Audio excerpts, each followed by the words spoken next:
Bonjour, bonjour, chers téléspectateurs, chers WhatsAppeurs, Dr TNN, aujourd'hui pour vous parler des dents.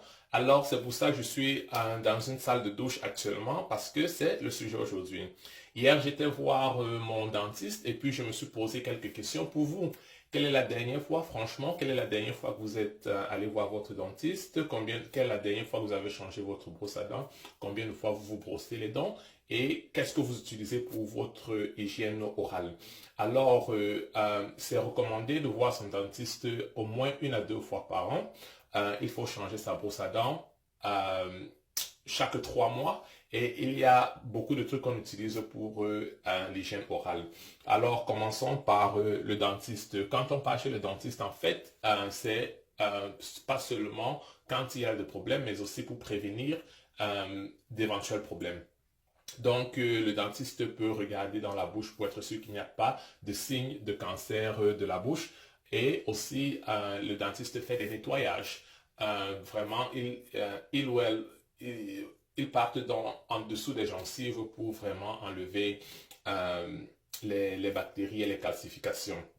Alors, parlons un peu de la brosse à dents très rapidement. La brosse à dents, généralement, il faut la changer chaque 3 mois. Et puis, il y a le derrière, souvent, qui a quelque chose pour brosser la dent. Et puis, les ficelles aussi devant, les fibres, si je dirais plutôt devant, sont souvent aussi fines pour pouvoir pénétrer entre les gencives. Et puis, il y a la pâte dentifrice. La pâte dentifrice, en fait, elles ne sont pas toutes faites égales parce qu'il y a une certaine concentration de fluoride qui est nécessaire pour avoir une bonne hygiène orale. Alors, si vous voulez connaître la bonne concentration de fluoride, demandez à votre dentiste. Il y a aussi les ficelles qu'on utilise. Les ficelles qu'on utilise, ça va entre les dents et en dessous des gencives pour enlever les restes d'aliments, les bactéries et les calcifications. Il y a plusieurs formes de ficelles qui peuvent être utilisées. Il y a aussi, souvent quand on n'a pas le temps, il y a des jets d'eau que tu peux utiliser sous la douche et puis il fonctionne comme ceci. Tu vois, il est assez très fort et il joue le même rôle que les ficelles, mais ne remplace pas les ficelles.